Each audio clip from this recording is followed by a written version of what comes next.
Deixa eu te perguntar uma coisa. Você gostaria de viver de YouTube? Fazer seu próprio horário, trabalhar de onde você quiser e principalmente gerar muita receita? Pois é, hoje é a sua chance. O Trivelato manda aqui. Boa noite, professor Stunkel. Eu poderia falar um pouco sobre os efeitos de brain drain e brain gain entre os países? Não sei que porra é essa. Essa é a atração de talentos, né? Brain drain é perda de talentos. É um tema realmente interessante porque tem cada vez mais uma competição por pessoas altamente qualificadas, sobretudo em áreas tecnológicas. Então, cada vez mais países estão buscando atrair de maneira seletiva migrantes de fora, oferecendo oportunidades de pesquisa, bolsas e tal. E muitos acham que isso vai dar uma vantagem estratégica a longo prazo aos Estados Unidos no confronto contra a China, porque, apesar de todos os seus problemas, os Estados Unidos têm uma capacidade de atração de talentos que é infinitamente maior do que da China. É difícil ser um cara, um cientista, sei lá, da Romênia, assim, ou da Alemanha. Você vai se mudar para a China para trabalhar numa empresa lá, pode até ser, mas a vasta maioria acaba indo nos principais centros de pesquisa dos Estados Unidos. Agora, muitos países se aproveitam da perda de... Né, brain drain é como se fosse uma perda de cérebros. Aqui no Brasil, né, tem uma alta histórica de imigração no Brasil acontecendo agora. Você tem milhões de brasileiros lá fora. E muitos centros de pesquisa lá fora fazem a festa, porque absorvem essas pessoas que talvez nunca vão voltar, né? Mas eu acho que isso pode ter um ponto positivo, sabia? Porque se for para pensar, vai ter milhões de brasileiros em altas posições da elite intelectual no mundo todo, tá ligado?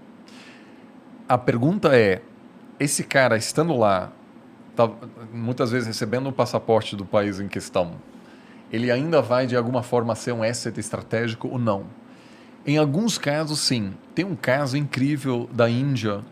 O governo indiano trata qualquer indiano que mora no exterior como vamos dizer, um representante do governo e mobiliza essas pessoas, entra em contato. Então, a Índia, por exemplo, foi quando teve um surto de Covid. Naquela época, no ano passado, o governo americano tinha um bloqueio que impossibilitava a exportação de vacinas, porque ainda havia necessidade de vacinar a população interna, mas a Índia precisava da vacina. Então, a Índia mobilizou a diáspora indiana em uma questão de dias. O governo americano deu uma exceção para que vacinas pudessem ser enviadas diretamente aos chineses. Então, se o governo brasileiro aproveitar dessas pessoas, ótimo. Até agora não tem acontecido muito, em parte porque isso é até interessante. Eu tenho um doutorando meu que está escrevendo a tese dele sobre a diáspora brasileira e a estratégia do governo brasileiro em lidar com essa diáspora. E ele faz muita entrevista, ele está no meio ainda desse projeto, mas muito brasileiro que está nos Estados Unidos, ou, por exemplo, não está legalizado, então essa pessoa não vai se sentir à vontade para ligar no deputado federal e dizer, eu quero isso e tal, porque a pessoa vai dizer, qual é o seu nome, onde você mora e tal. Uhum. Ou, muitas vezes, essa pessoa não quer se envolver politicamente, não quer dizer, eu sou... Brazilian American, uma coisa assim. Os indianos que vivem nos Estados Unidos muitas vezes têm orgulho de ter origem indiana. E muitos brasileiros que o meu doutorando entrevistou acabam se integrando tão bem que eles até fogem da origem. Eu não quero julgar, assim, eu acho uma coisa... cada um deve decidir como quiser, mas muitos viram americanos rapidamente. Pode crer. É que, tipo, pra mim, se eu fosse mudar pra lá, depois de ter vindo 30 anos aqui, eu não consigo largar de ser brasileiro, ainda. Não tem, tipo, algo que faz parte do que eu vivi, não tem como só tirar de mim, entendeu? Eu acho. Eu gosto de acreditar que esses caras, na hora, se o Brasil tivesse numa merda, e eles iam fazer alguma coisa. Eu posso estar dando muito crédito à humanidade, né?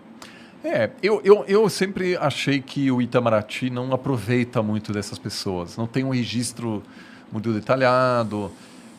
O Bolsonaro chegou a dizer que o imigrante brasileiro nos Estados Unidos não sei, falou que não trabalha direito, uma coisa assim, que era uma aceno ao Trump, que obviamente tem uma postura anti-migrante.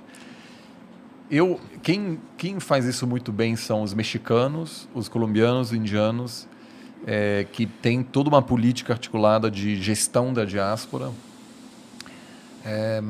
O Brasil faz isso um pouco no Líbano, né? Onde às vezes políticos vão lá falar com a diáspora brasileira. Michel Temer fazia uns negócios assim. Isso, tem bastante deputado indo para lá.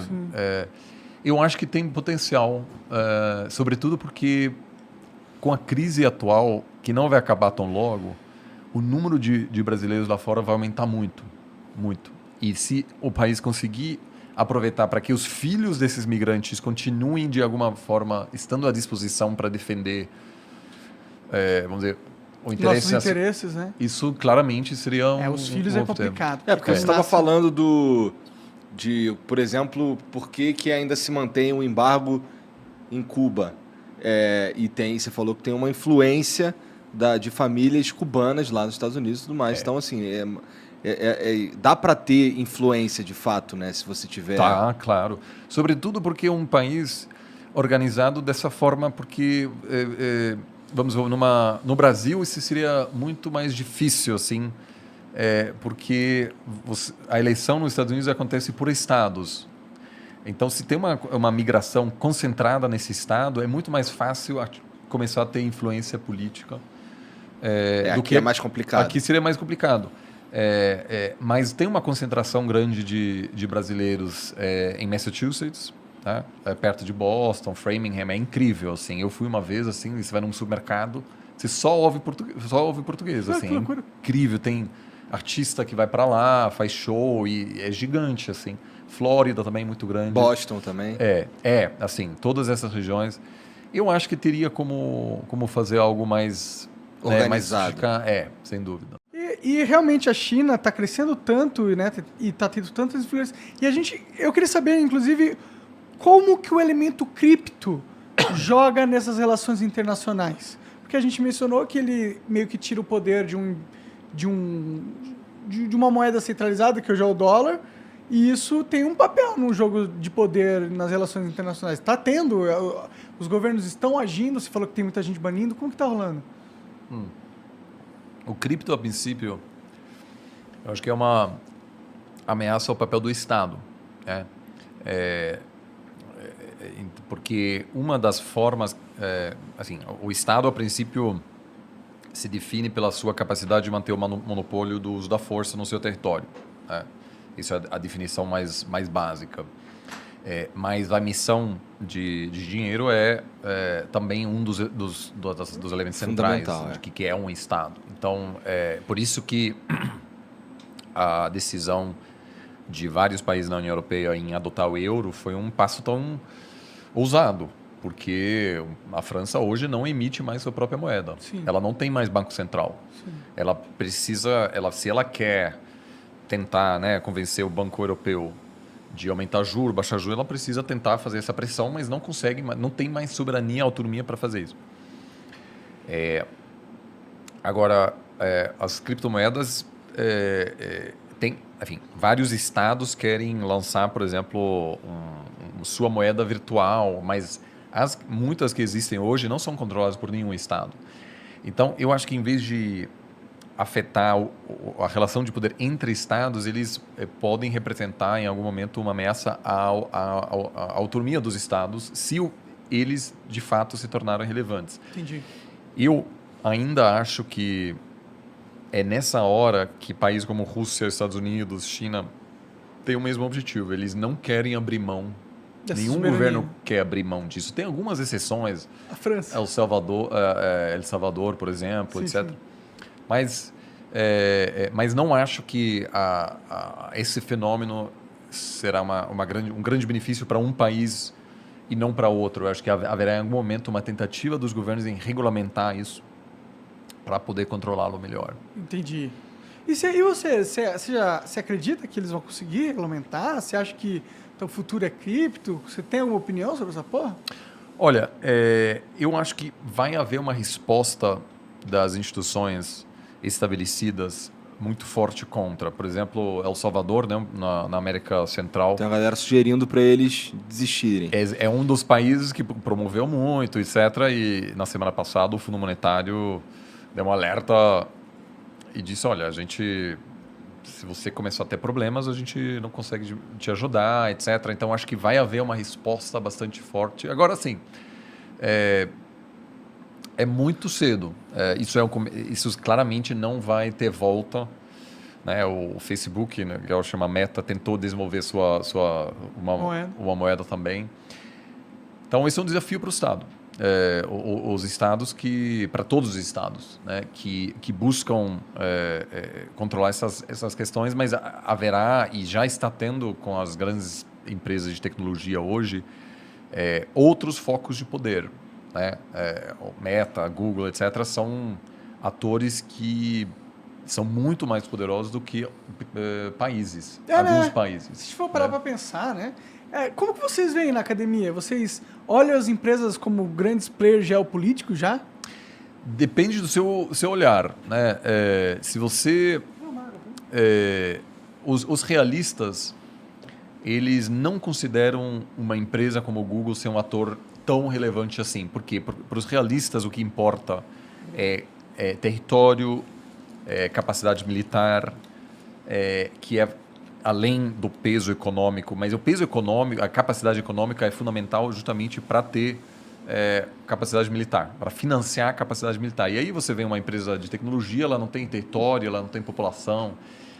Então, para esse olhar teórico, não faz muito sentido assim.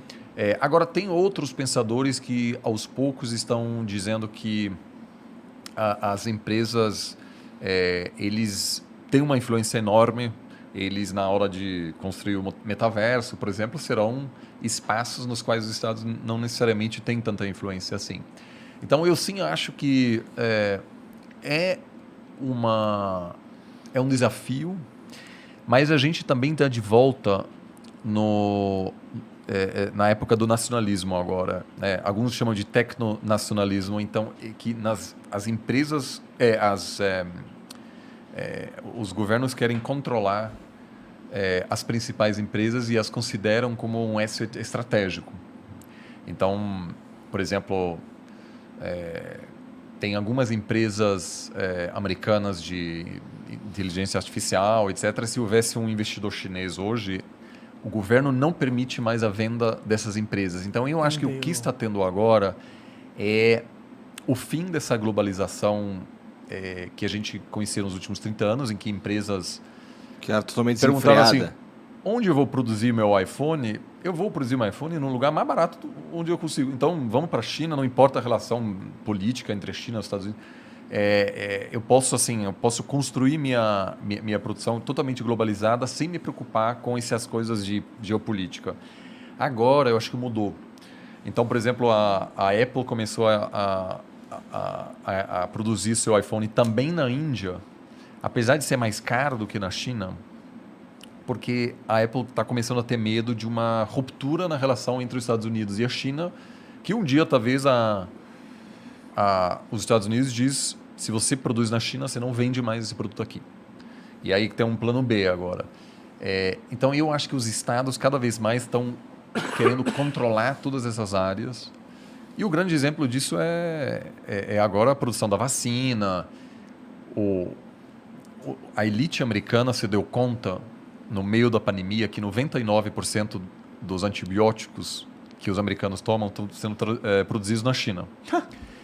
Hoje, aquilo seria indefensável. Então, o que está acontecendo? Tem incentivos no governo americano para trazer para a produção local, porque quem sabe o que vai acontecer? Uma outra pandemia, um confronto, etc. E você tem que ter sua produção local. O que isso significa na prática? As coisas vão ficar mais caras, o fluxo de ideias já não é mais o mesmo. Eu tenho colegas em programas de doutorado nos Estados Unidos, eles não querem mais selecionar alunos chineses, porque aí o governo americano vai olhar, será que é um representante do governo chinês? Na China igual. Então, isso parece um pouco ruim, na real, né? Parece bem ruim, na verdade. O outro mundo parecia um pouco mais simples e eficiente. Do ponto de vista econômico, era muito mais fácil. É muito mais fácil, porque você podia basicamente olhar só, né, os dados econômicos e você não tinha que realmente entender muita coisa de geopolítica. Mas o risco de conflito hoje na Ucrânia já atrapalha muitos mercados no mundo. Porque qualquer empresa hoje precisa pensar qual é o meu plano no cenário não vai ter guerra e qual é a minha estratégia se de fato houver um confronto e o preço do barril sobe para 120 e de repente minha produção fica muito mais cara. Entendi. Então a gente está vivendo num mundo mais conflitoso mesmo e todo mundo está percebendo. É como eu estou dizendo, toda essa nova situação ela é ótima para duas profissões, né? Os terapeutas, os psicólogos, etc., e os analistas de risco político. Esses dois vão se dar muito bem nessa... Cara, tu falou mais cedo aí um pouquinho sobre o lance lá da Coreia do Norte, que tu tava lá e rolou o lance da Heineken e tal. Como é que tu foi parar lá, cara, assim, nesse lance de estar numa posição de poder tomar uma Heineken? Então, naquela época...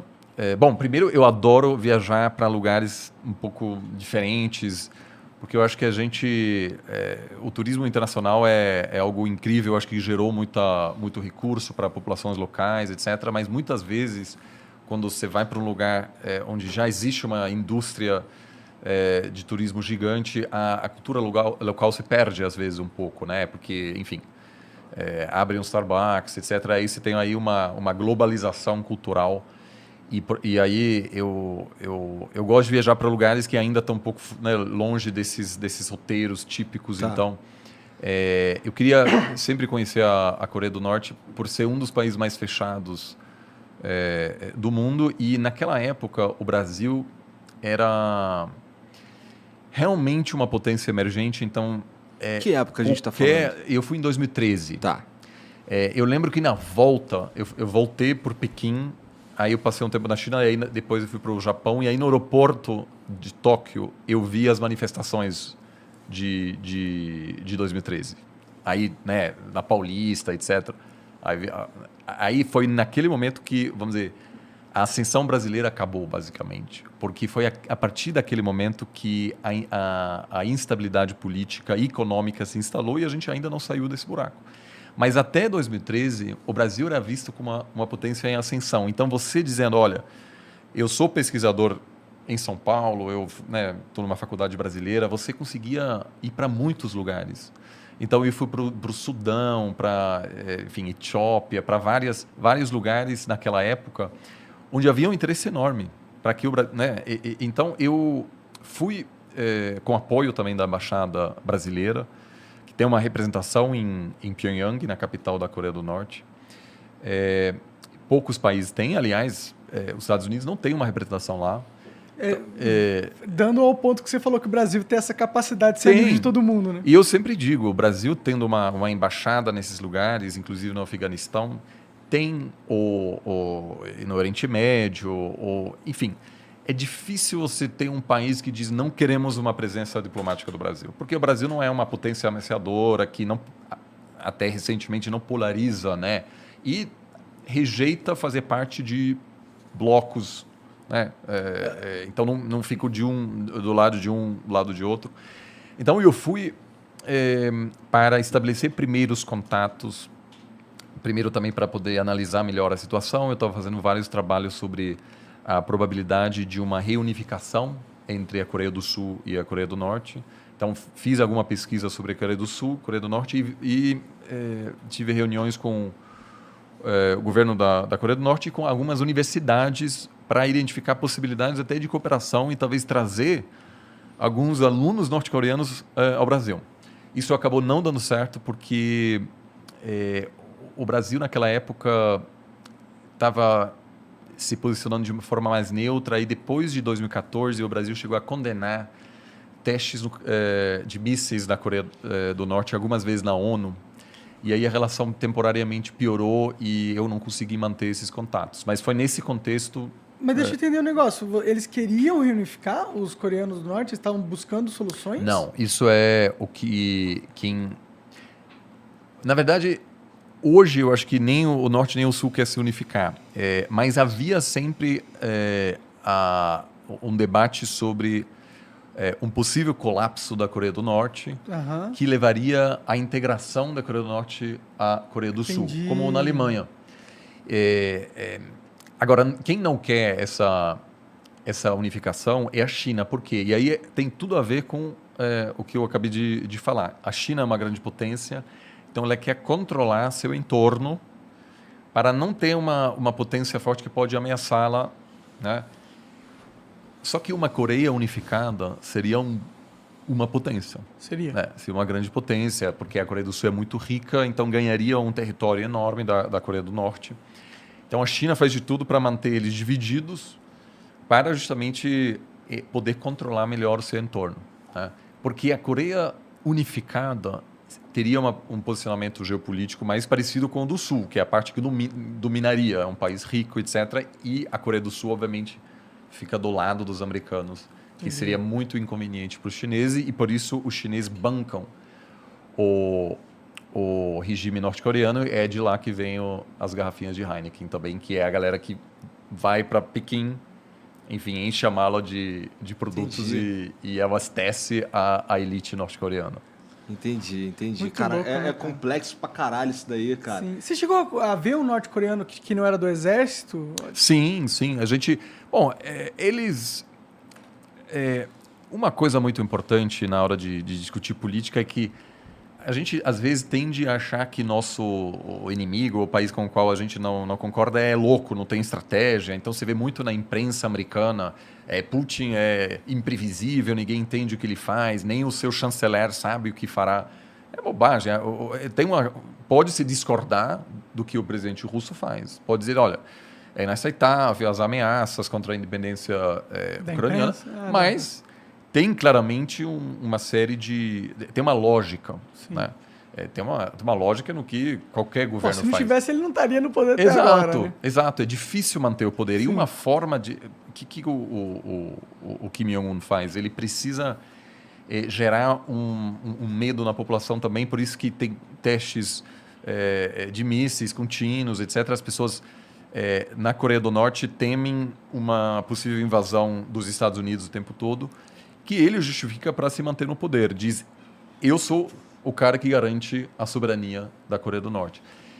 Então, esses regimes, eles tratam muito bem as pessoas que vêm. Você recebe um tour, né, pelas melhores partes das cidades. Você vai no teatro, tudo guiado, assim, sempre tem alguém do teu lado. Então, conheci muita gente, participei de várias aulas. Assim, as pessoas na Coreia do Norte, era todo mundo triste? Não, o que chama atenção a Coreia do Norte é um estado totalitário, é um socialismo de estado, mas que é muito diferente da União Soviética ou da Alemanha Oriental, que era também sistemas socialistas, mas o governo não controlava o dia a dia das pessoas em cada detalhe. Então, durante a Guerra Fria tinha, enfim, música alternativa na Alemanha Oriental, tinha, enfim, revistas semi-legais na União Soviética, tinha algum espaço, alguma liberdade, apesar de ser um sistema não democrático. Na Coreia do Norte tem um controle total, porque além de ser um sistema socialista, ele também é totalitário e é uma espécie de seita. A religião na Coreia do Norte é uma religião que considera o grande líder como um descendente divino. Divino, entendi. Então, Caraca, isso daí é tão Idade Média.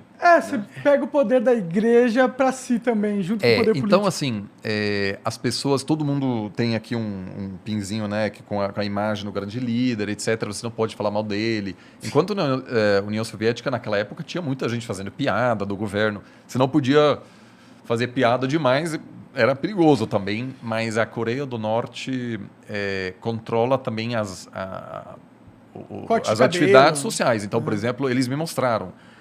A gente foi numa praça e tinha pessoas dançando na praça.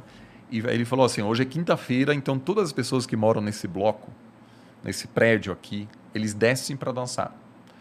Amanhã, as pessoas desse prédio descem para dançar. Então, vamos dizer, o governo controla o dia a dia muito mais. As pessoas têm a mesma roupa porque não tem loja. Isso é uma coisa muito interessante. Não tem comércio. Porque como não Tem dinheiro? iniciativa privada, você não tem propaganda de marcas, nem loja de roupa, porque as pessoas recebem do governo as roupas. Então, todo mundo tem a mesma roupa. Então, vamos dizer, o cenário urbano é completamente diferente. Caraca. Eu não curti muito, mas eu acho que é importante também na hora de, muitas vezes, na hora de conversar com diplomatas, com jornalistas, também é importante relatar o que está acontecendo lá, para poder prever, de repente, o que pode acontecer. Eu queria muito ter mantido os contatos nos ministérios, mas nesse país não foi possível.